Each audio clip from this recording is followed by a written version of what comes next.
Welcome to boys diaries guys. தக்காளி வரைக்கும் fine மாதிரி அயன் பண்ணி ஃபைன் கஷ்டப்பட்டு தான் உழைக்கணும். என்னடா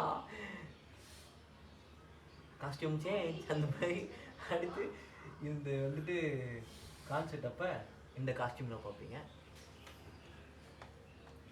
எனக்கே கொஞ்சமாக நான் அதெல்லாம் பண்ண மாட்டேன். ஆக்சுவலி பார்த்தீங்கன்னா காய்ஸ் எவ்வளோ பெரிய இவனா அயன் பாக்ஸை அயன் பண்ணிக்கிட்டு இருக்கான், ஆனால் ஸ்விட்சு போடலை. ஆமாண்டா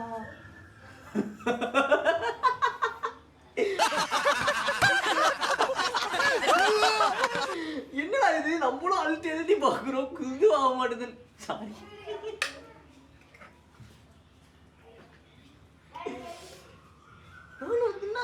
இவ்வளோ நேரம் அழுத்தி அழுத்தி தேய்க்கிறாமே ஒன்றும் ஆக மாட்டேது. நான் ஒரு இல்யூஷன்ல இருக்கிறேன், நம்ம கரெக்டாக தான் பண்ணுறேன். நான் அதெல்லாம் இப்போ ரீல்ஸில் தானே பார்த்துக்கிறேன், ஒரு காலத்தில் நானும் பண்ணுறேன். இப்போ பாரு பாஸ், அயன் பாக்ஸ் ஒன்று தான் இருக்குது, ஆனால் ஓட்டை 2 இருக்குது. அது மாதிரி இப்போ வந்து ஒரு சட்டை 2 ஆக போகுது. இந்த வரைக்கும் அயன் பண்ணதே இல்லை கைஸ், அயன் பண்ணுறேன். அதாவது அழகாக இந்த டேபிளில் வச்சே வந்து அயன் பண்ணலாம், ஆனால் எஃபர்ட்ஸ் மேட்டர். தேவையில்லாத எஃபர்ட் நம்ம தம்பி, இதெல்லாம் கரெக்டு தான், தேவையே இல்லாத எஃபர்ட். இதெல்லாம் பத்தில் மணி கூட அடிக்குது. பட் மடிக்கணும், இப்படி தானே மடிக்கணும். நான் மடிக்கிறேன் கூட, இதை புடி. அப்போ பயங்கரமாக மடிக்கிறேன் ப்ரோ.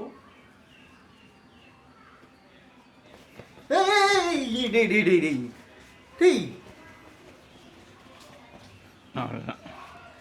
எப்படி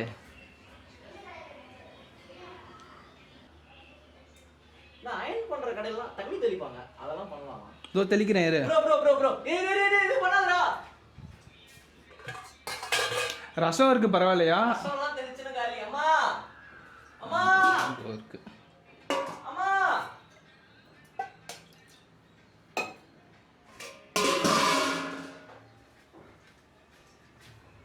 அல்ல தம்பி, தண்ணி தெளிக்க தானே செய்வாங்க, ஊத்த மாட்டாங்கடா. அதான் தெளிக்கிறேன். தெளிடா, என்னையே தெளிச்சுட்டாங்கடா இப்போ வீட்டுல.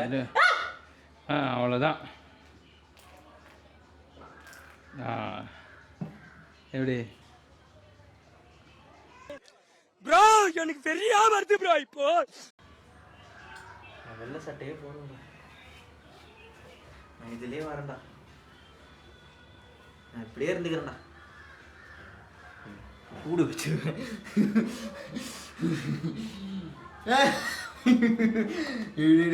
முத்துராஜ் இது வந்து எனக்கு என்ன, ஏன்னா இப்படி பண்ணுவேன்? டிஷர்ட்டே இல்லைடா. இன்னொரு ஷர்ட் நம்ம அயன் பண்ணலாம். நான் போதும், நான் போடவே இல்லை. கருகிற மாதிரி பி வெடிச்சிட போகுது இப்போ. ஏதாவது இப்போ தான் தெரியுது ஏன் அந்த, ஏன்னா வந்து அண்ணா பவராக இருக்காதுல்ல, அதனால வந்து எல்லாமே வந்து அப்படிதான் இருக்கு. ஒரு இழுதான், அயன் பாக்ஸை சூடு ஒரு இழுதான் இல்லை தம்பி, ஒரு இழுதான். இழுத்து விட்டு வீட்டுக்கு போயினே இருப்பேன். Aunty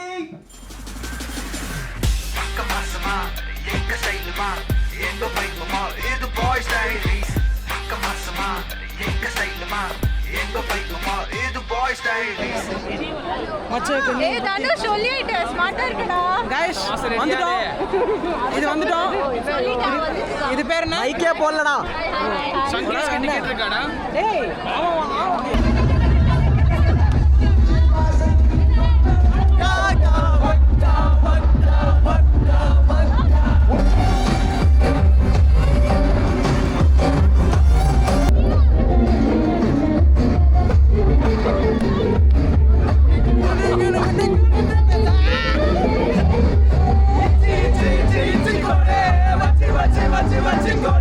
Nachi, nachi, nachi, nachi, nachi,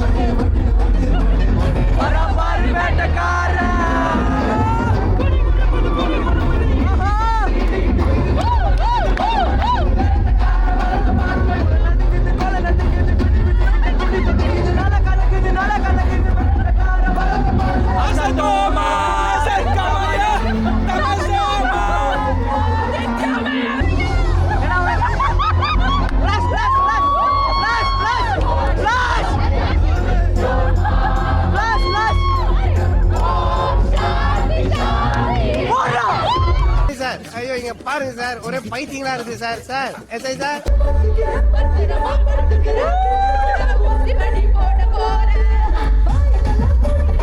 அன்னைக்கு ஏதோ கிசால் இருந்தேன், அடிச்சிட்டேன், ஒரு ஜாலி அடிச்சிட்டேன். அதே மாதிரி நீயும் ஜாலி அடி வாங்கிட்ட மாதிரி போயிடணும், சரியா? அதெல்லாம் வெளியெல்லாம் போய் சொல்லக்கூடாது. போ, கிளம்பிட. உமா கொடுத்தா சந்தோஷப்படுவாங்க. பசங்க வந்து என்ன சொல்றாங்க, உமா வந்தா ஓகே. விஜய் ஆண்டனி உமா வாங்குறாரு சும்மா. அடுத்த வந்து பார்ப்பேன் ஊர்சாமிகள் பாட்டு போடும்போது நீங்களும் லைட் பிடிப்பீங்கன்னு ஆசைப்பட்டேன். பார்த்தா மச்சக்கிரி வரும்போது நீங்களும் லைட் பிடிச்சி ஆடுறீங்க. ஸோ சென்னை மக்கள் The next day. நாங்கள் வந்து நேற்று விஜய் ஆண்டனி கான்சர்ட் போயிருந்தோம். நேற்று நீங்கள் அந்த ஃபுட்டேஜ்லாம் பார்த்துட்டு வந்திருப்பீங்க. பார்த்துட்டு நாங்கள் vlog எடுக்கலான்னு பார்த்தோம். ஆனால் நாங்கள் சொன்னது ஒன்று, அவனுங்கெல்லாம் செஞ்சது ஒன்று. நாங்கள் ஒரு 13 பேர் போகலான்னு போட்ட பிளானு. எல்லோரும் என்ன சொன்னேன்னா, நீ என்னடா ஏதோ வந்து சோகத்தில் இருக்கு, நீ பேசு. நான் சொல்லிடுறேன் முதல்ல. என் சோகம் பெரும் சோகம், ஓகேவா? நாங்கள் வந்து இந்த கான்செப்ட்க்கு எவ்வளோ ஏதோ பண்ணலாம் அப்படின்லாம் யோசிச்சுட்டு இருந்தோம். லேட் ஆகுது. ஸோ நான் வந்து முன்னாடி 2 நாள் முன்னாடி என்ன பண்ணால் டெக்ஸ்ட்லாம் பண்ணிட்டேன். இதை பாருங்கள், 5 மணிக்கே வந்து நந்தனம் மெட்ரோ பக்கத்தில் வந்துடுங்க எல்லாரும். நம்ம டிக்கெட் உங்களுக்கு அது வரைக்கும் என் கூட தான் இருந்தான். ஃபுல் கான்செர்ட் உங்க கூட தான் நடத்த எங்கே இருந்த நந்தனம் மெட்ரோலேருந்து நீ காணோம். வேணா நீ பார்க்கிங் கூட போனப்பா. ஆமாம், பார்க்கிங் எங்கேயோ. அது சரி, நீ ஃபுல்லாக இந்த மாதிரி வந்து க்ரௌடு இருக்கிறது நார்மல் தான். நான் என்ன சொன்னேன், எங்கள் அந்த கேங் கிட்ட என்ன சொன்னேன், இந்த மாதிரி வந்து கூட்டமாக இருக்கும், கொஞ்சம் நீங்களாம் சீக்கிரம் வந்தீங்கன்னா டிக்கெட் ஃபிசிக்கல் டிக்கெட்ஸ் எங்கிட்ட இருக்குது, உங்ககிட்ட கொடுத்துருவேன் போகலான்னு பார்த்தா 4:30 மணிலேருந்து 7 மணி வரைக்கும் வந்ததே டோட்டலாக 5 பேர் தான். செம்ம டென்ஷன் ஆகிடுச்சு. அதுலேயும் 2 பேர் எங்கள் அண்ணன் வந்து விஜய் ஆண்டனி உள்ளே வந்து கான்சர்ட்டே ஆரம்பிச்சிச்சு. ஜி நிறைய டிசப்பாயின்மெண்ட் இருந்துச்சு, ஓகேவா? விஜய் ஆண்டி கான்சர்ட்டில் விஜய் ஆண்டனியே குறை சொல்ல முடியாது. பாட்டுலாம் நல்லா தான் போட்டாங்க. மெலோடி பாட்டுக்கு நாங்கள் தூங்கிட்டோம். அது வந்து அது எங்கள் தப்பு. நாங்கள் மட்டும் தூங்கலை, நாங்கள் எல்லாம் உக்காண்டானுங்க. கான்செர்ட் வந்துட்டு எல்லாம் மனசு உடஞ்சி என்ன வேறு ஏதாவது நல்ல பாட்டு போடுங்கன்னு கற்றுங்க. ஆக்சுவலி என்ன நடந்ததுன்னா, நாங்கள் உள்ளே போகிறதுக்கு நிற்கிறோம். சும்மாலாம் இல்லை, நாங்கள் வந்து ஸ்டேஜ் இருக்கும். ஸ்டேஜுக்கு பக்கத்தில் ஒரு டிக்கெட் பாஸ், அதுக்கு அடுத்த பாஸே எங்களுக்கு தான். வேணும்ட்டே ஃபேன் பிட்டு தான் நாங்கள் டிக்கெட் எடுத்தோம். டிக்கெட் ப்ரைஸ் எவ்வளோ ஆச்சு? 3 இல்லைப்பா, என்கிட்ட தான் வாங்கணும். இல்லை 2700. உங்ககிட்ட எவ்வளோ வாங்க? என்கிட்ட தான் வாங்கணும். 3000 வாங்கணும். சர்வீஸ் சார்ஜ் வந்து 2000. எங்கள் வீட்டில் 1000 ரூபாய் சொல்லிச்சு. ஆண்டி பார்த்துக்குவாங்க, ஸ்கேம். என் கஷ்டம் தான் கொடுத்தேன். உன் காசுனா நீ தானே வந்த, இஷ்டத்துக்கு செலவு பண்ணுவியா? பாயிண்ட்டுக்கு வா. 2100 ப்ளஸ் தான் வந்து நாங்கள் செலவு பண்ணோம், வெறும் அந்த கான்சர்ட் போகிறதுக்கு மட்டும், ஓகேவா? உள்ளே போயிட்டோம். ஆல்ரெடி நாங்கள் வந்து இந்த மாதிரி ஈவெண்ட்ஸ்லாம் போகாமல் இருந்தால் கூட எங்களை மண்டையை கழுவலாம், ஓகேவா? ஆனால் நாங்கள் வந்து ஐபிஎல்லும் பார்த்தவங்க தான். இந்த மாதிரி கான்செர்ட்டு இப்போ ஆதி கான்செர்ட் ஏன் நான் ஸ்ட்ரெஸ் பண்ணி சொல்கிறேன்னா, அதுக்கு ஒரு காரணம் இருக்குது. ஏன்னா அங்கே மேனேஜ்மெண்ட் வந்து செம்மையாக இருந்துச்சு. அழகாக எவன் எங்கெங்கே போனோம் அதெல்லாம் பக்காவாக வந்து இருக்கும். அண்ட் வந்து பார்த்திங்கன்னா கரெக்டாக எங்கள் எல்லா ஃபேன் பிட்லையுமே வந்து ஒரு மானிட்டர் இருக்கும். ஹிப்ஹாப் தமிழை பார்க்குறதுக்குன்னே இங்கே வந்து அந்த மாதிரி எதுவுமே இல்லை. உள்ளே வந்து விஐபி என்ட்ரன்ஸும் உள்ளே போகிறான். எங்களுக்கு பின்னாடி வாங்கின டிக்கெட்ஸும் அவங்களும், அதாவது பின்னாடினா நம்ம கூட்டத்தில் டிக்கெட்லாம் பார்க்கல. நம்ம போகும்போது எல்லாரும் போங்கன்ட்டான், எல்லாரும் பார்க்கவே இல்லை, எல்லாரும் போங்கன்னு விட்டாங்க. நாங்கள் எங்களுக்கு கொடுக்கப்பட்ட ஃபேன் பிட் தான் நின்னமானே ஒரு கொஸ்டின் மார்க்கு. பட் பரவாயில்ல, அது மேனேஜ்மெண்ட் சைடு தான், விஜய் ஆண்டனி குறை சொல்ல முடியாது. பட் இந்த வீடியோ பார்த்தீங்கன்னா எங்களுக்கு டிக்கெட் ரீஃபண்ட் மட்டும் கொடுத்துருங்க. அது நடக்காது. அவர் நல்ல மனுஷன். விஜய் ஆண்டனி கொடுப்பாரா? நல்லா கொடுத்தாருன்னா அவருக்கு புகழ்வரை சாற்றுவேன் நான். எனக்கு அதெல்லாம் வேணாம்டா. அந்த வாட்டர் பாட்டில் காசு திரும்பி கொடுத்தாருன்னா வாட்டர் பாட்டில் காசு அதுதான் உள்ளே போகணும். ஆனால் இப்போ பாதி கான்செர்ட்டில் வந்து இந்த மாதிரி கேன்டீனு ஸ்நாக்ஸ் எதுவுமே இல்லை, ஓகேவா? அவர் போட்ட பாட்டே வந்து வயிறு ஃபுல் ஆகிடுச்சு எங்களுக்குலாம். ஏன்னா சாப்பிட்ணும் அதெல்லாம் தோணல. ஃபுல் வைப்பு தான்.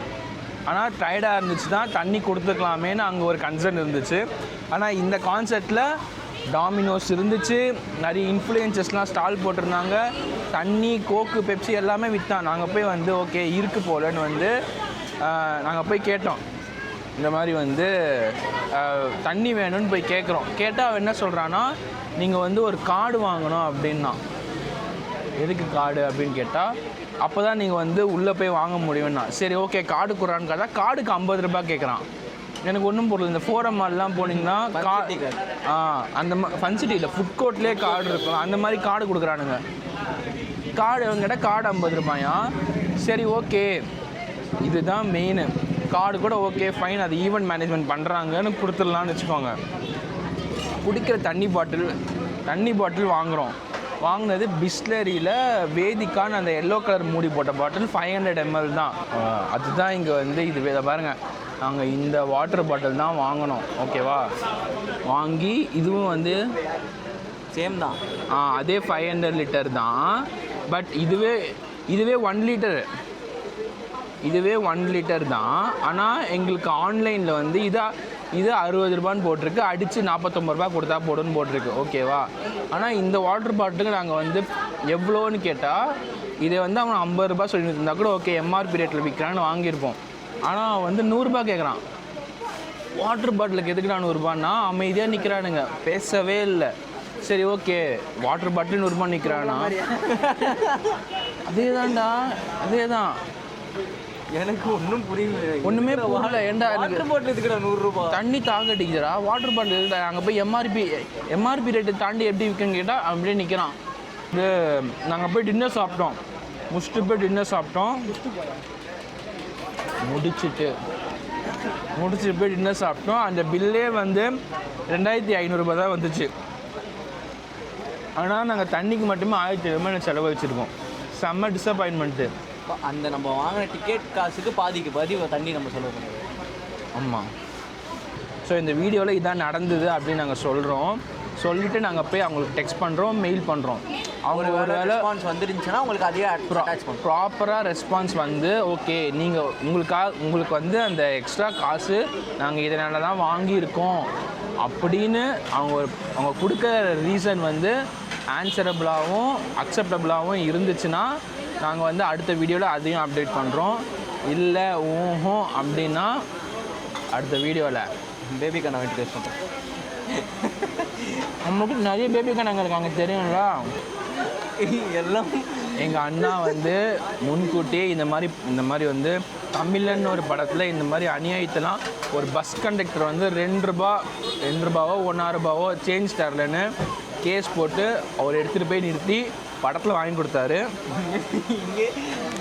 இங்கே அண்ணனே அடிக்கிறாங்கப்பா. பேக்கனாபு சார்ன்ற போகிறார், அதான் பயமாக இருக்குது. அண்ணன் காருக்கு டிரைவர் இந்த வீடியோ இதோட முடியாது. இந்த பிரச்சனை என்னாச்சுன்னு உங்களுக்கு ஒவ்வொரு வீடியோலையும் சொல்கிறோம். ஓகே, நாங்கள் பிரச்சனை பண்ணல, இந்த உரிமையை நாங்கள் தப்பு பண்ணுறவங்க இல்லை, தப்பு தட்டி கேட்குறவங்க. ஸோ உங்களுக்கு இந்த வீடியோ பிடிச்சிருந்தா, ஆனால் செம வைபு ஜாலியாக எனக்கு வந்து ஆக்குமுக்க பாட்டு நக்குல்லாம் உள்ள வந்துட்டு ஃபன் பண்ணி ஜாலியாக இருந்துச்சு. கஷ்டப்பட்டு இவங்க சுஜித்ரா கடைசியில் ஸ்டிக்கரை போட்டு முடிச்சு போட்டுருவான். சரிடா, இப்போ என்ன அதெல்லாம் எடிட்டர் பார்க்கணும். கம்னரு சுஜித்ரா அவங்கள கேஸ் பண்ணி தானே பார்த்துருக்கேன் இன்ஸ்டாகிராமில். அவங்க செம்மையாக போடுறாங்கடா. அவங்க ஒரு சிங்கர்னு நான் நேற்று தான் சுச்சி டாக்ஸ் அவங்கக்கிட்ட ஒரு எப்சின் ஃபைல் இருக்குது தெரியாங்க.